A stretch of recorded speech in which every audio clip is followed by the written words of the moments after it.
Hey, everybody. It's Allie, and welcome to our Y&R Chat for Sunday, June 1st, 2025. Happy birthday to us. And to Nikki, too. Yeah. But happy birthday to us. Because Y&R made me a very happy fan on Friday. Oh, we had fashion and a Ferrari and a splashy party with the whole cast in one place. You know I love that. I know you love that. It's perfect.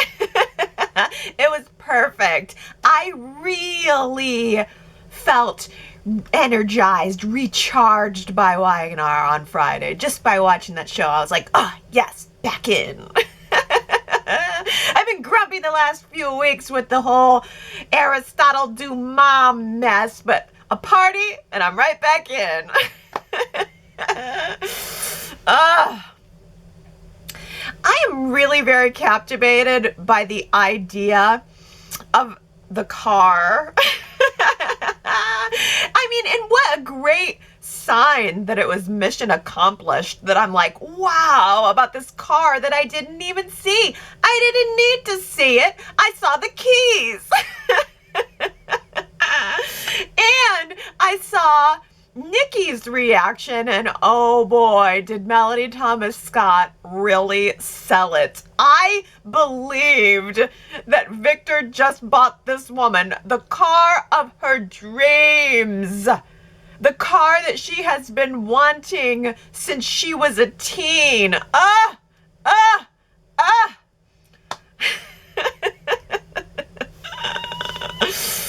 So good. The only question left on my mind is, what color is it? I feel that they didn't fill in enough visual details about the color of the car. Red, surely. But was it red on the outside? Red on the inside? I mean, based on the party colors, I'm gonna guess that it was red and black. But again, are we talking red exterior, black interior?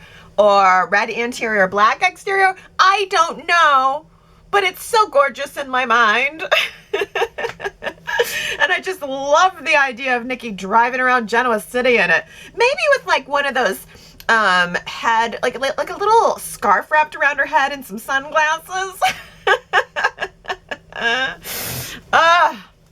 Beautiful. And little did I know that Nikki is actually a girl after my own heart. She said, "No shoes in the car." Did you hear her say that? I mean, I have a no shoes in bed policy, as you well know, but Nikki took it one step further and said, no shoes, even in the car, Nicholas, who is one of the worst offenders, always guilty of wearing shoes in bed, but also guilty apparently of wearing shoes in the car. I'm just kidding. That was actually even a slight bridge too far for me. I'm like, really? How are you going to drive the car with no shoes on? But I love that level of pickiness and detail over wanting to keep it pristine, and when she hadn't even seen it yet. But I also loved Nicholas trying to steal those keys. I mean, that was a heck of a funny moment. It felt so warm and so real. Maybe because I believe that Nick is still such a teenager at heart. I totally believe that Nikki is going to have to hide those keys, or Nicholas is going to find them and go joy riding around Genoa City one of these nights. So believable. And you know, I have to say, Victor promised a present a day to Nikki leading up to her birthday, and I almost wasn't expecting to see it. But then as the week gone on, he also had bought her a music box filled with a very special piece of music, and I was thinking, oh, that's lovely, but how's he going to top this off? It's clearly leading towards something big. And I mean, even though I didn't see it, I felt that really came off correct as something big. But I will say, second only to the Ferrari, in terms of gifts was the box of notes, the box of memories that Nicholas gave to Nikki, his mother, on her birthday. I mean, I thought that was so fun and creative and well written. Nick and Victoria writing down their favorite memories with their mother, putting them in the box, and then she actually pulled them out and read some of them. And each one that she read, I really pictured it all. You know, just like with the Ferrari, I didn't need to see it. My mind immediately painted those pictures, and it was so effective. I love having the idea in my head of Nikki teaching Victoria how to curl her eyelashes. That is precious. And, you know, having snow delivered on Christmas Day when there was no real snow. I mean, those memories, even though we never saw them in the past, weren't seeing them today, were just so absolutely effective and precious. Now, why wasn't Victoria at the ranch to give that gift to Nikki right along with Nick? Well, I guess it was because she was too busy taking Claire's place at the actual party. But why? Where was Claire? This was supposed to be Claire's show, and she wasn't even there to see the birthday girl's face when she walked through the door. Something happened there. I wonder what. Maybe Haley Aaron was not available for that episode. Maybe she got sick. Who knows? But she is showing up in the previews for next week wearing a giant rose dress. Wow. I mean, roses are in right now, but this was like pinned onto the front. I can't wait to see that. We didn't get the best look at it, but I'm looking forward to that. And on that note, how about a round of best and worst dressed? Shall we? I mean, pull my arm.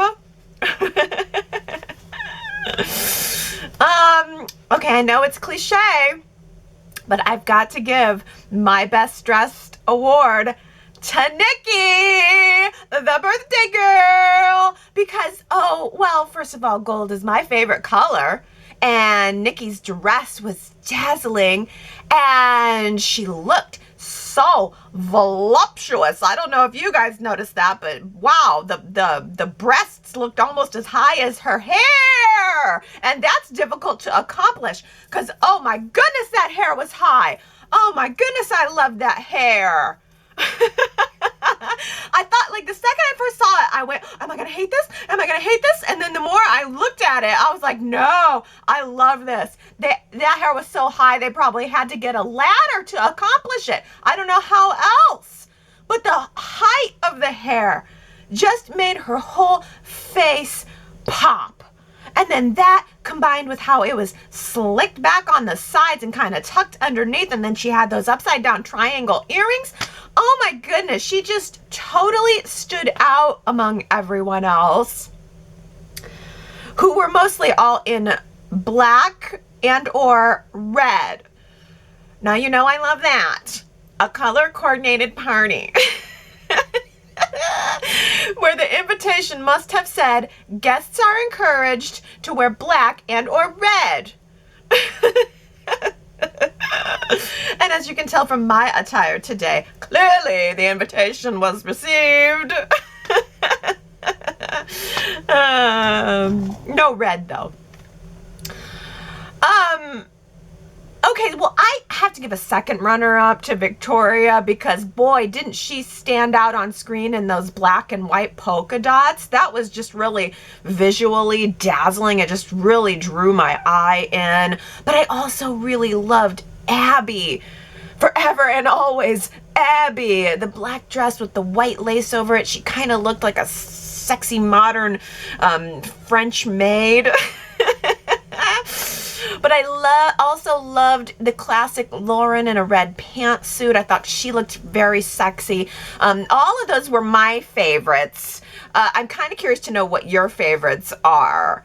So go to yrchat.com this week and tell me who your best dressed of the party would be. But you didn't think I was going to leave out the worst dress though, right? You knew I wasn't going to forget to talk about that. Because Guys, what in the heck was Sharon wearing? What was Sharon wearing?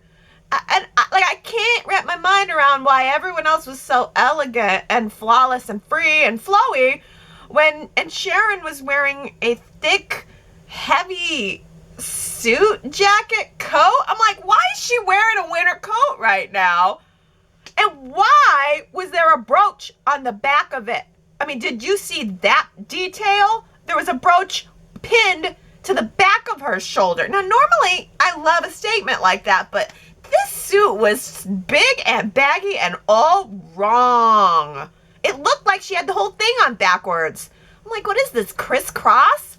Made me want to jump out of my skin. I do not think so. This was a total miss. Nick, I'm going to need you to call a state of emergency, steal the Ferrari keys, and drive Sharon straight back home and make her put on something that a sane person would wear. Well, I would be remiss if I didn't top off the party talk with a little talk about Pietro. Pietro. Oh my goodness. I was skeptical at first. But I have to say, over the course of the 2 episodes he was in, Pietro totally won me over. I mean, from powdered wigs to stripper poles, I have got to give him a round of applause for a job well done. Pietro brought the soap opera, all from the comfort of like one room. You sitting in the chair for the first scene and just bouncing around the room in the second scene. He made it feel soapy. He brought these big, wild ideas for Nikki's birthday party, like pillows with Nikki's face on it and a theatrical reproduction of her life. He even had the idea of her riding into the party on an elephant. I don't know how he ever thought they were going to get an elephant to walk down the jazz club steps, but they were such fun visual ideas that, yet again, I didn't need any of them to happen because they really came to life in my mind. So, well done, Jay Rodriguez. He is quite a good actor. He really made the most of that part. There were a ton of really good reactions, facial expressions, but you know, he also had a lot of heart. There was also some heart there. He really came off as a Nikki Newman fan. Tongue in cheek. Scurrying around the party with his tape measure, trying to make sure that the candles were evenly spaced. Oh, man. Forget Claire. I feel like Claire really got upstaged. This party belonged to Pietro. What a breath of fresh air. Well, it was Nikki's birthday this week, but last week was also the Y&R Chat 17-year anniversary, a birthday of its own. And I just really quickly want to say thank you so much for all of the beautiful comments that I received. I really enjoyed reading those this week. I really enjoyed hearing from people who I hear from every single week who are really part of the core crew, but also hearing from people who have been with me from the very beginning, way back in 2008. It was great to hear from those folks. It's great to hear from people who don't even watch the show anymore, but still tune into Y&R Chat for kind of a recap and to get that Y&R essence without having the time commitment of the full show. And it just really got me thinking about all of the people who are here with me, even though I don't see you. You see me, you hear from me weekly, but there are only a few people that I really hear from weekly. But there's so many beyond that. There's so many people who used to be here who I don't hear from anymore, and I'm thinking of those people too, or maybe they're out there and not really saying anything, but I just really wanted to say that the community connection really got through to me this week. I really heard your comments, felt your love, and I really appreciate that. And I also really hate the idea of losing touch with anyone just because maybe they don't watch the show anymore, or, you know, thinking into the future, heaven forbid, what if Y&R doesn't continue on until the day I die? You know, I don't want to lose my connections that I've made over 17 years. So this week I decided that I really want to start an email list. That way I can get emails from everybody that is important to me and stay in touch, whether it's a little more often or into the future. I think it could be fun for me to have a direct line to you, and also make an exchange for you to have a direct line more to me. So I'm starting an email list. I'm calling it Allie's Story Lines. I like it because I'm dropping a line here and there. And that's exactly what it is. It's a way for me to keep in touch with you, kind of share the next chapter in my storyline. I have this really great project that's going to be coming out later in the year that only you will appreciate, that I'd really like to have a place to talk about and share some stuff about. Also, I'd love to be able to share some more behind the scenes stuff that maybe is Y&R adjacent, maybe some musings that I have that are just, not really a place for them right inside the weekly Y&R chat. So if you're interested in Allie's storylines, you can sign up for my email list at yrchat.com/storylines. You'll also, upon signing up, receive a phone number that you can call or text that comes directly to my iPad, and so I can get your text messages or I can hear your voicemails. That's an oldie, that's a throwback. Mostly I hear from Gary in voicemails, which I love, and I listen to every single voicemail and really enjoy those, and would love to hear some more of your voices. That's really, it just makes it more real for me to hear your voice. So that's something I love. So if you want to sign up for that, you'll get my phone number. I can't promise that I'm gonna respond to everything, but I do promise that I will read and listen to every single message. I just really especially enjoy hearing your voices on the voicemail, and I think maybe you'll enjoy hearing from me, reading a little bit more from me a little more often. Not like a weekly thing, but just if I have something noteworthy to say, I'd love to be able to just send an email to my core peeps. The peeps who I know I really want to keep in contact with. I think that would be a nice new line of communication to have, and one that might even be a little more reliable. So I love that idea, and I would love to invite you to join me. If you're interested in signing up for that, if you're interested in calling or texting me, you can go to yrchat.com/storylines to sign up. We have been formally invited to a mysterious Friday the 13th gathering at some fancy location in, is it Italy? France? I don't know, some fabulous European location that I could never even afford to dream about. With a fancy black invite too. That was visually appealing. Well. That Aristotle Duma really has a few tricks up his sleeve, doesn't he? Sending everyone an invitation to his own party on the very night of Nikki's birthday bash? That is rude. It's bold, but also rude. But I love his sense of drama, of course. He invited all of the Newmans and all of the Abbotts and Lily Winters and Michael Baldwin. I mean, the man knows drama. Please tell me when he gets here they are going to change his name. I cannot say Aristotle forever. It pains me. But I feel like Aristotle Duma is a mirage. Like he's right there, like I can almost touch him. He's so close. But then he fizzles away the moment that I reach out. Oh, but I don't know, perhaps we are edging closer to a dramatic and hopefully not disappointing reveal. And And maybe if we're lucky, we only have another 2 weeks to go to get there. Nikki made Victor promise not to seek revenge on Jack until after the party. Now, Victor, I don't want you seeking revenge on Jack until after my party. Oh, I'm all for seeing it at all.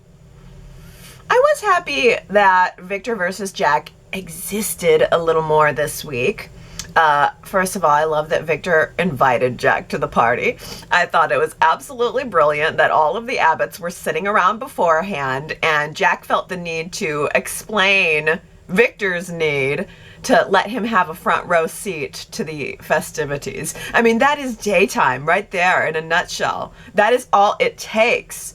Victor hates Jack with all of his might, but will invite him to his wife's birthday party. He doesn't want Jack anywhere near Nikki. That's the impetus of their entire current feud, but yet he will invite Jack to Nikki's birthday party. It makes no sense, but yet it makes perfect sense, and I love it. I actually don't need the explanation, because the explanation is drama. Well,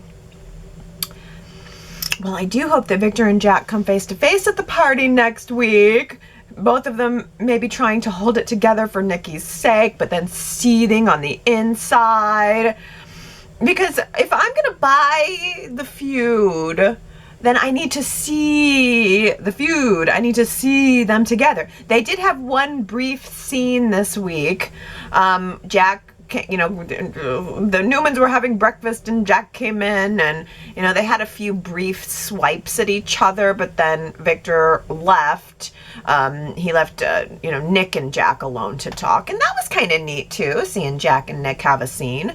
And Jack basically said, I'm not the problem here. It sounds like Aristotle Duma is the problem here. Oh, how I wish Jack was Aristotle Duma. I actually really like that plot twist a lot, and it would require nothing. No new cast, no new disappointment, just the satisfaction of knowing that Jack is still in the game and that he hasn't put himself completely out to pasture, handing over the revenge game to Kyle. Awkward times over eggs this week. Michael likes his eggs over easy, and when a reputable establishment like the athletic club can't get it right, well, that makes him a very grumpy man. I can understand that. Lauren was like, gee, I was sort of hoping that quitting working for Victor might relieve some of your stress, not create new stress. But that was not the case. Well, I am trying to reset my brain to this apparent new reality that Michael and Victor love each other.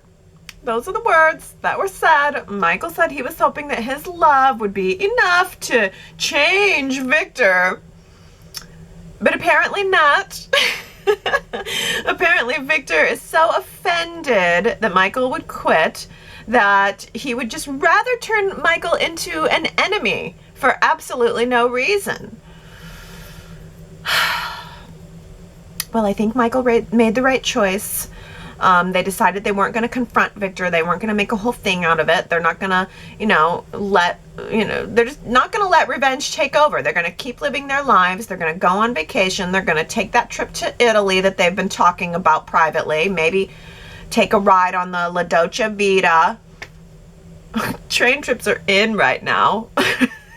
Diane wanted an Orient Express ride, but then found out that's no longer around. So the La Dolce Vita will work for both of them. I mean, both Jack and Diane and Michael and Lauren can go to Italy and just be, thrifty, piggybacking their vacations right onto the Aristotle Duma grand reveal. I'm going to tell you right now, if Tracy is okay with every inch of the new manch, then I'm okay with every inch of the new manch. That's how it works for me. Jack's approval didn't need it, didn't care. Diane's his wife. I expected him to give her permission. I expected him to accept it. Ashley accepts it. Well, that was unexpected, but it is not required for me. But what I have come to expect from Traci is honesty. And if Traci honestly loves that big Renaissance painting above the fireplace, well, then I love it too. I had to bite my tongue to say that, but it's true. Thank goodness that woman is back. I am still mad at Y&R for taking away her happiness, the first happiness that she has had in a decade. But as long as she stays on my screen, I don't really care what her story is. As heartbreaking as the whole thing with Martin was, it certainly did give her some amazing moments. And then this week she sat down on the couch talking with Diane, talking through her feelings, and she talked about it with Jack too. But it was significant because Traci was almost apologetic because she wasn't able to share with Diane when it was all going down. But I thought, Traci, you do not owe Diane an explanation. You do not owe her some kind of all-access backstage pass to your emotional state. If she needed to be informed, Jack could have been the one to do it. But, Traci gave it anyway.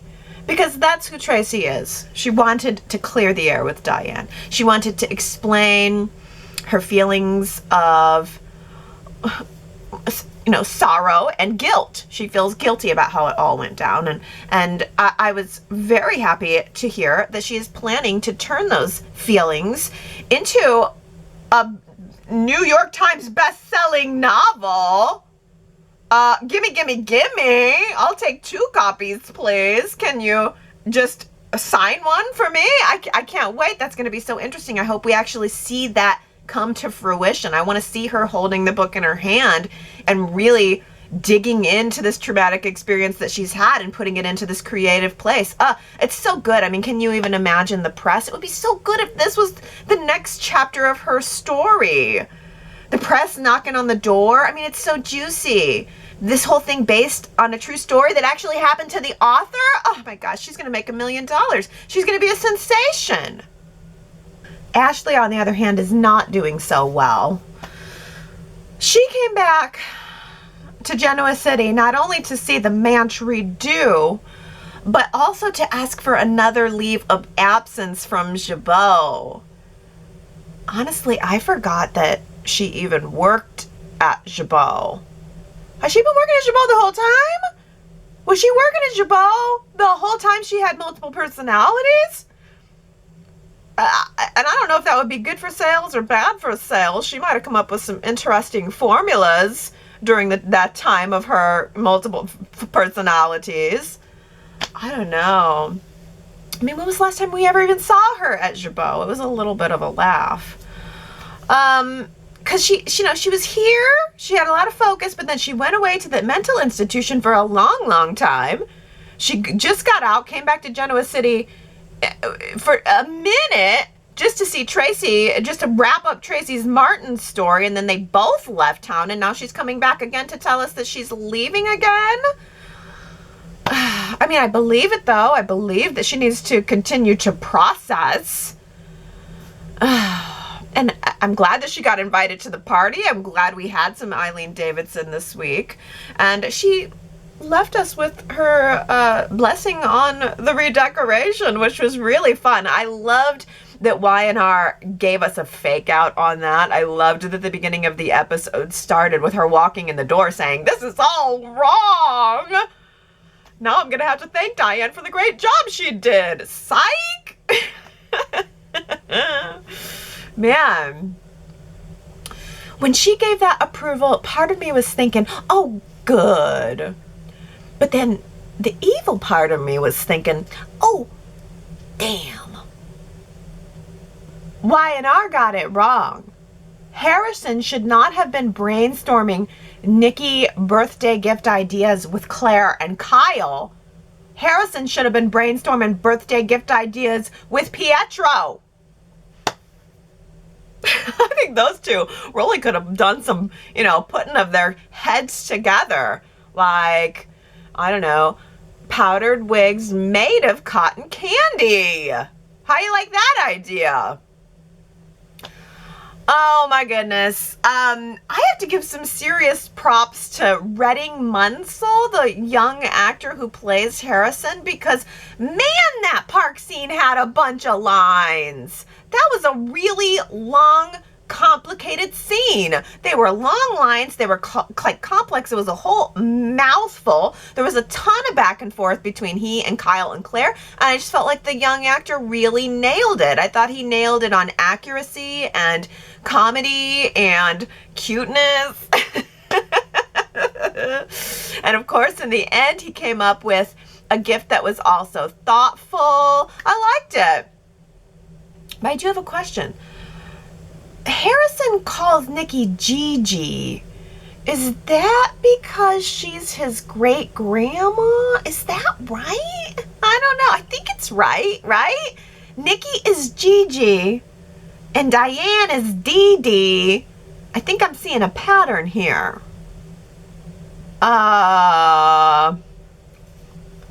Did the words McDonald's actually slip out of Audra's mouth this week on The Young and the Restless? Audra, Charles, bite your tongue. McDonald's versus Burger King, Coke versus Pepsi. Are you kidding me? We have really scraped the bottom of the barrel here if our characters are acknowledging a fast food restaurant other than Burger Beach.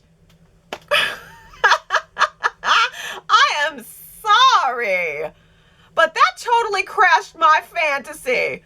I have been watching Y&R for 30 years, and I have never even once considered that you could walk outside of the revolving door of the athletic club and there's a McDonald's right around the corner.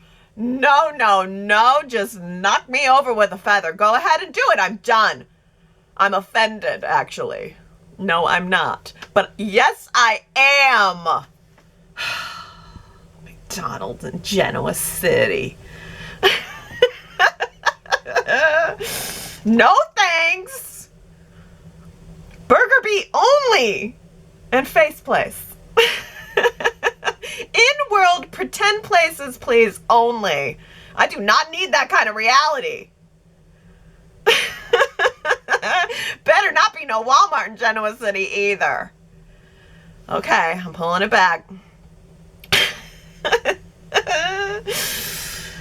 Okay, this week Audra had a meeting with Kyle to suggest that they do a staged public rivalry, like let the media see them fighting. They'll call it Cosmetics Wars 2025 and drum up some buzz for both businesses. Well, I love that. That sounds really fun. And it reminded me of Kyle's birthday suit campaign, which Audra referenced, where Kyle staged a wardrobe malfunction, we'll call it, for the cameras, and we got to see some of that gorgeous bod. Oh my gosh, Michael Miller, I will never forget that scene. That was so scandalous. That was just so much summer fun. Poolside. Oh my gosh, the Y&R chat from that Kyle nudie episode is included in the poolside bonus episode at genoacitysoap.com. And in fact, listening to my reaction about seeing Kyle's hot bod, I mean, they filmed that scene right down to like the nethers. They filmed that scene as far as they could possibly go. And oh my gosh, yeah, listening to me react to that was like the best part of that whole podcast. I mean, I miss seeing scenes that take place by the pool. I miss seeing actual scandal and not just hearing about scandals. And I really wish that Kyle would have gone for Audra's idea, at least for old time's sake. But Kyle didn't go for it. He does not trust Audra. And he sure was not going to give her a free pass on any free media. Now, while Kyle was meeting with Audra, Claire was upstairs at the bar of the athletic club, free to run into Holden. And Holden was very inquisitive, very pushy. I mean, he was more so even than usual. Holden wanted Claire to tell him why Audra would be downstairs meeting with Kyle privately. And why would Claire be upstairs alone, not involved in any of it? And Holden also specifically asked her if Kyle and Audra had a relationship that he didn't know about. It definitely had the effect of making Claire second guess her boyfriend's connection to his ex. I mean, she has already been telling Kyle that she is not comfortable with what he's doing with his little plan, whatever it is with Audra, and he's already been reassuring her that it's fine. But honestly, I don't know, Kyle and Audra's scene had a little bit of a spark to it. I feel like Kyle and Audra might be more alike than either of them are willing to admit, and Audra doesn't have to run her life choices by her grandpa in order to live them. What? Amanda is ready to throw her entire career, her entire law career, right out the window to partner up with Phyllis?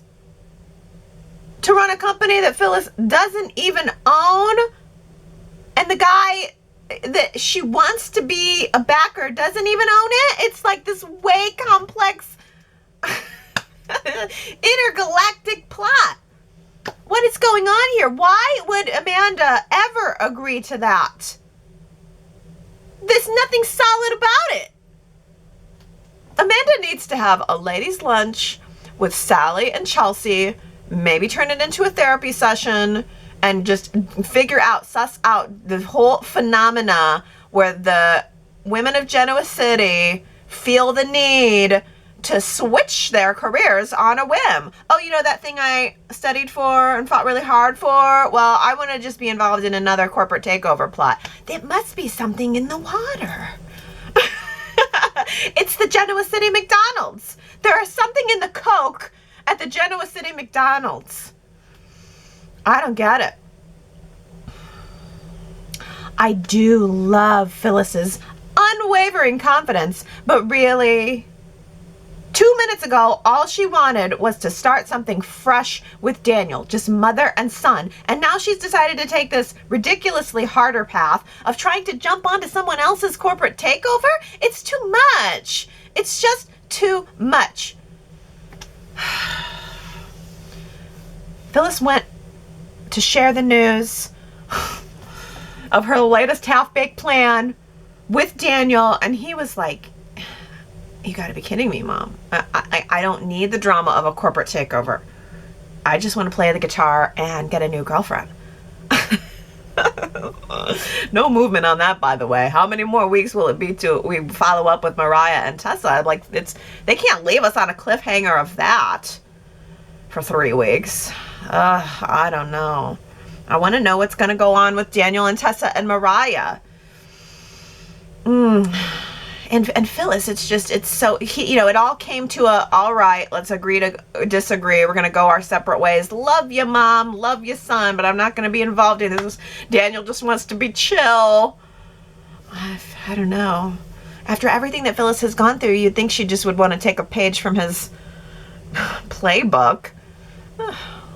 But what fun would that be? Time to carpe some diem.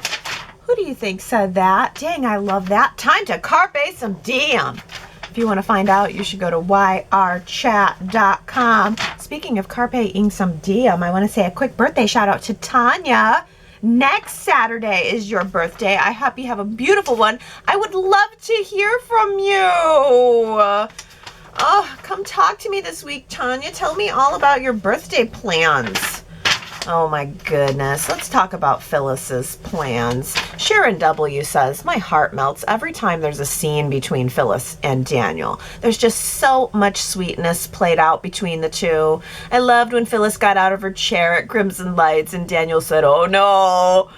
Phyllis ran over to hug him and told him not to worry because no one could see them. She hugged him tightly and told him she loved him so much. The look on his face was accepting of Phyllis's overwhelming love for him. Moments before, she had reminded him that she will always do everything she can to take care of her son. She also reminded him that no matter how much time passes, that will never change. They do have such a good rapport, don't they? I thought that Phyllis and Summer had a really good, Alice and Lanyard's Summer also had a really good rapport. I believe Phyllis's love for her children, and I thought, yes, that was a very believable mother-son moment on Friday. T. Nicole says, is it just me, but I found a little much for Sally to go to the coffee house in just a sports bra with nothing to pull over top? Especially on contrast to Amanda's red business blazer. That red blazer was really great. And then Lauren had the red blazer. Like that must be the look. Red blazers are in. Workout sports bras at the coffee house? Maybe out. Gary says, I liked Billy telling somebody to just blow off Phyllis as she threatens someone every day. Yeah, right. It's yeah, his reaction to her is pretty flawless. It's pretty effortless. Hey, this week Victor told Adam to, bury Billy in the press. Why haven't you done that yet? And Adam played along, but then he actually suggested a similar solution to Audra's, which is create a media distraction, a new scandal to distract everybody. He told Chelsea that maybe what they need to do is create some kind of bigger scandal that will pull Victor's attention away from the whole Billy thing, away from seeking revenge, and then they won't be put in this position anymore. Yeah, right. Hey, I just realized, why wasn't Adam at the birthday party? What's up with that? Why wasn't he there? Adam and Claire are both missing. Maybe they'll show up next week. Oh, Steven says Victor needs to invest in a security company, one that provides real-time video monitoring for safety in the 2 or 3 Genoa City venues where conspiracies are hatched. While the company could agree to safeguard conversations of patrons, we know that Victor doesn't follow these agreements. Instead, he could focus on Phyllis, Claire, Kyle, and Amanda from the comfort of his video room at the ranch. Yeah, imagine that. From Victor holding people hostage in his, the depths of his basement. Have him just sitting there at Video Ranch in the basement, monitoring the cams. Oh. Victoria says, I am loving the vibe between Amanda and Phyllis. They have such a fun and interesting rapport. However, the possibility of A. Dumas handing over the reins of Chancellor seem minimal. Amanda's a business attorney and therefore doesn't have the background for running a large corporation, and also she will have betrayed her boss's trust by bringing Phyllis along. Yes! Why would Dumas ever be like, oh, cool, Amanda, this sounds like a great plan. I'll work with you and your friend. I mean, she's the only one that has, her and Damien are the only ones that have talked to him directly, but I can't imagine he would be just completely cool with her bringing Phyllis along to DC and ambushing him about this whole takeover. It's a total breach of trust. What is there that's going on here that we just don't know? Who is it? Who is it? Sharon W. says, Allie, didn't you love seeing Phyllis put her shoe on the table at Society? Oh, Sharon W., you know me too well. I got a great screen cap of that moment, by the way, at yrchat.com if you want to see it. Sue W. catching up on Y&R finally. Yes, Sue W. come back to come back to the timeline with us. I miss you so much. Sue W. says, I'm becoming a huge fan of Jermaine Rivers. Wow, what a great soap actor. Took me a while to get here, but I am all in now. The actor is slaying the Damien character, revealing his bit by bit, who am I bit? Loving his portrayal, although I'm not a fan when he's rocking his cheesy wanna be cool in the gang wardrobe. But I guess you do you for now, Damien. Lily will tweak your fashion game soon enough. Oh, can't let that cool in the gang go by. Oh, yes. And he had like on another... His wardrobe is so like, what?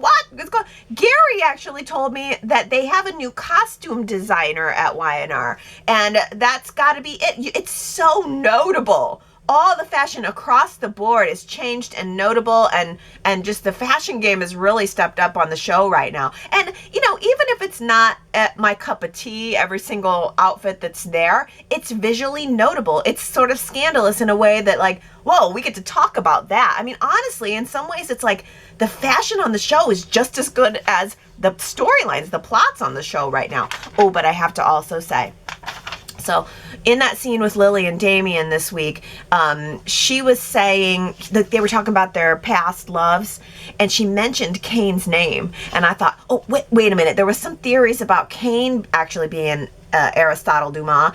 And then I thought, oh, well, let me look that up. And I had heard this, but it's apparently very true that Daniel Goddard is fully on General Hospital right now. So it definitely cannot be Cain. But they haven't mentioned Cain. I've not heard the name Cain come out of Lily's mouth in years. So I was immediately perked up like, ooh, what's that mean if we're talking about Cain? Oh, and Damien's never fallen in love. I mean, this guy, she's eaten out of the palm of his hand. Never found the one that he couldn't let get away. Really? You're like, well, I mean, you're like older than me. Dude, you never fell in love even once? You're just like perfect prime for the picking for Lily, or are you? Russell says, thank goodness Ashley loved the house. It was nice to see Diane so happy and relieved to receive Ashley's approval. Now, for the love of God, can we move on to another story? That dead horse has been beaten into a paste. Ew, into a paste. Yeah, there can't be any more, right? That was it. That was the full circle. We got everything. We got every drop of juice out of that Abbott Mansion remodel. There's nowhere else to go. Daisy says, after Ashley's return, I'm now wondering if she's Dumas. Amanda telling Abby that Dumas won't touch Winters sounded more like motherly protection than business to me. Ashley had been diagnosed with some type of personality disorder, but Martin could have manipulated Ashley's personalities, and now, without his influence, one personality has grown and is doing things that they believe would make Ashley's father proud. They want to be the owner of the biggest and best company Genoa City has to offer. Oh, that's very tuned in, Daisy, because I did too feel a connection of like, well, is there any chance Ashley is involved here? I was expecting Ashley to have some kind of insight or some kind of connection at the very least, but I think that's an interesting theory that she could be the Aristotle Duma. And Sherrod says, yes, Y&R had Ashley say something similar to my remarks last week. If this was Martin all along, how can we trust anything that happened with Ashley? And especially with Sharon's recovery. Who's to say that she didn't really kill Heather? That memory of someone else, suspected Aunt Jordan, being in the apartment was a product of her being hypnotized by Alan, which turned out to be Martin. So how can we trust that memory? Yeah, I mean, absolutely. I just wonder if Y&R, are they going to go back on it? Who knows? Who knows? But it is a good point. I mean, if we can't trust if we can't trust that it was Alan, then we can't trust anything that came from Alan. Oh, but Russell says, a nice cup of tea always makes me feel more human. You can use this for a quote if you like, Allie. Oh, yes. It's another way in which Traci is just a girl close to my heart. I mean, it's true. There is nothing like holding that warm cup of hot tea in your hands and sipping it and just, yes, more human. Hooga. Ooh, Diana says, well, I feel the need to be honest about my feelings about Harrison. I find him to be a little annoying at times. Very sorry to say. For one, I don't know what he's saying half of the time. He talks very quickly and not very clearly. I always have to put the closed captioning whenever he comes on the screen. Oh, Diana, well, this is a safe space for your feelings about Harrison. Please, if anybody doesn't like Harrison, please feel free. Yeah, because it's tough to take the soap kids sometimes. They're not all very good. I would say Connor is a very good exception. I haven't had any trouble understanding his speech, but that's interesting that you have to put the closed captions on even to understand him. I saw a couple other comments of people being like, don't really like Harrison. It's over the top. It's too much. So I thought, well, hey, let's do a poll on that this week. Harrison, do you give him a thumbs up or a thumbs down? I mean, that really is kind of, it's a review of the, not just the actor, but it's also a review of the material. How well is Harrison landing for you? Are you in camp, hey, cute kid on the screen, all right? Or are you in camp, not really feeling this one? YRChat.com, thank you for the idea, Diana. I think that's an excellent poll question for the week. A nice little anonymous place for you to be like, Harrison, nah, or Harrison, yeah. All right, well, Sharon W. says, we rarely see Nikki going out for a bite to eat or anywhere with Nick instead of the Newman women. Kind of sweet seeing her going out with her son. At the athletic club, of course, one just had to look past the elephants in the room, while Victor and Michael managed to glance back and forth at each other. Speaking of the mother-son, we had Phyllis and Daniel and Nikki and Nick, and there was a lot there, and it was really touching and really wonderful. Yeah, the breakfast scene was fun. I liked that. Everybody that was another, get a lot of cast members together in our beautiful big athletic club set, and just a breakfast, out for breakfast with awkwardness between them. Connie says, now we know the secret to Lauren being slender. She eats a green salad for breakfast. Is that right, Connie? I did not cue in on that. Was she eating salad for breakfast? That's not okay. Michael was getting over easy eggs and she went with salad? Huh, that's bizarre. It seems like they always have just salad. It's always just salad for the ladies. Or fruit. Claire was in the park with a strawberry, and she was eating the strawberry bites out of the side of the strawberry, and it was driving me crazy. Nobody eats a strawberry like that. If you're going to eat a whole strawberry, you're going to grab the green, and you're just going to go, right to the end of it. It was just very strange. I will say one thing for Eric Braden. He always eats the food. So does Phyllis. There's always food going in. Like when Nikki and Victor had their caviar. Was that last week or this? He went and he really ate it. He said, I'm confident enough that I can deliver my lines even with a mouthful of food. Gary says, Claire was deft and great in handling her comedy scenes with the party planner. Now Y&R chatters know Haley can do it all. Really? You thought that scene seemed complimentary for Claire? I was like, wow, Claire is really getting overshadowed here. I mean, what did she even need the party planner for when all she did was shoot down his ideas? He had these great splashy ideas, and he finally goes, do you like candles? And she literally said, and I thought this was going to be the quote of the week, candles are nice. Wow, what a riveting moment for Claire and her character. Candles are nice. Wow. I feel like I know everything I need to know about Claire from that comment. Well, let's talk about the fashion this week. OMG, Naomi says, apparently Porter Wagner and Nikki Newman are sharing a pantsuit. Can you believe that in a week, with all of the fashion of that party, we also had Nikki's pantsuit? Dang! And you nailed it for me. I was trying to really figure out how to describe that, but it was like a nudie suit. So that's a very famous designer. He would make these incredibly elaborate, sometimes, country rock, it was probably late 60s, early 70s, costume type suits for musicians, famously would wear them. But it was so beautiful, like a white suit with just all of that floral up and down. I did get a beautiful screen cap of the full length of it at yrchat.com. That suit was gorgeous. She paired it with red top, red purse. Red is the color of the week, y'all, and that suit was a standout.